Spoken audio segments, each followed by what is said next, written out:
Hello everyone, I am Walt, and today we are talking about skewers in the game of chess. So, yeah.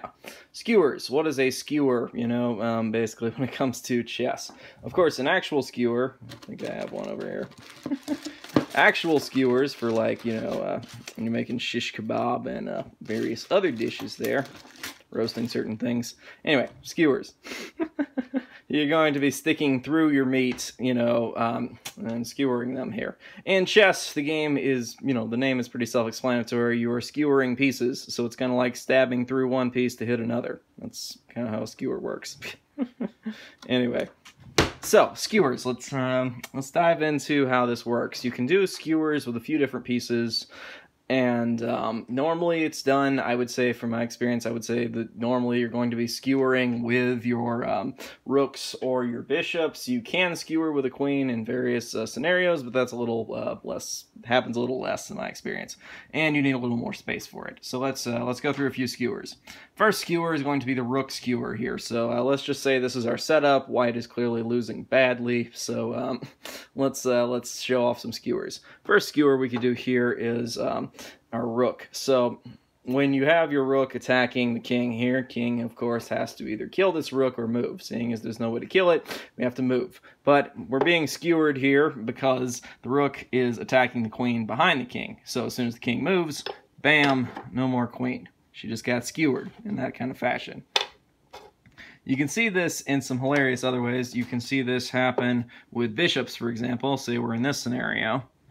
You can have your bishop move here, check, okay. King can't kill that bishop because we have nothing to kill it with, we have nothing to block it with, thus king must move. Bye-bye, queen. Pretty basic. Now, if you're going to skewer with a queen, you're going to need a little more space, or it needs to be advantageous to your game. Let's say a scenario like this happens, and you're trying to figure out what to do. You can, let's give it another space so it actually works in this case. And we'll put our queen here. Okay, anyway. Let's say we have this set up. You can skewer in this fashion, as we have our queen attack the king. King must move, nothing to kill the queen with or block with. And thus, skewered. But of course, this doesn't work as well with queens in certain scenarios. If you're like, say, a situation like this. Say we were to, not have our... Oh no, pieces fall over. Say we were to be in a situation like this, okay? When it comes to skewering, let's say we have even in material, we both just have a queen and a king here, etc. If you try to skewer like this, like you would if you had a rook here, then basically you could just move the king here. If you were to kill the queen, you're going to lose your queen in exchange, and we end up with a draw there. Of course, this would be the same scenario if we had a rook here and we're trying to skewer, and of course move the king, kill it, kill back, we end up in a draw if that's our only piece. But of course, if we were to, say, have just an extra pawn over here, this skewer works, in either scenario, really. But basically, it's early in the game, you'll often see skewers more than later in the game. I mean, you can have in-game skewers, but when it gets down to less pieces, it can be a little easier to see skewers coming, I would say, as just something that a lot of people are going to be seeing. But say you're playing amateurs, and that's always can be some fun.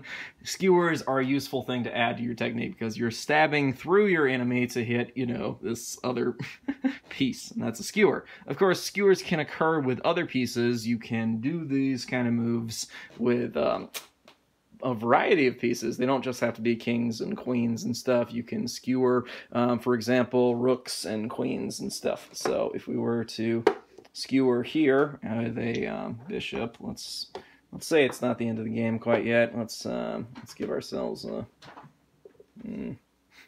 trying to set this up so this works legally. Okay, so let's say we have our bishop here, like this and such, and we were to skewer the queen in this fashion. Let's also say we're not going to be super easy to attack in this scenario. Let's go with that. Okay, so skewer the queen in this scenario, and the queen is going to have to move as she is being attacked, and what you're doing is really attacking through the queen to hit the rook, as that is a skewer. Assuming, of course, that we don't have, let's say we castled here because we don't want the queen just to be able to move to the back rank there and to take care of that problem to avoid the main attack. Anyway, the important thing about it is basically that skewers are something that can be useful for getting your enemies and to hit one through the other, and that is the key. Versus a pin is going to be tying a valuable piece to a more valuable piece and thus gaining the piece in front. Versus a skewer is about getting the piece behind it. Anyway, we'll talk through pins and a variety of other fun stuff in our future chess videos. Thank you guys for watching. I'll see you guys next time with our next video. So stay tuned. I'll see you then.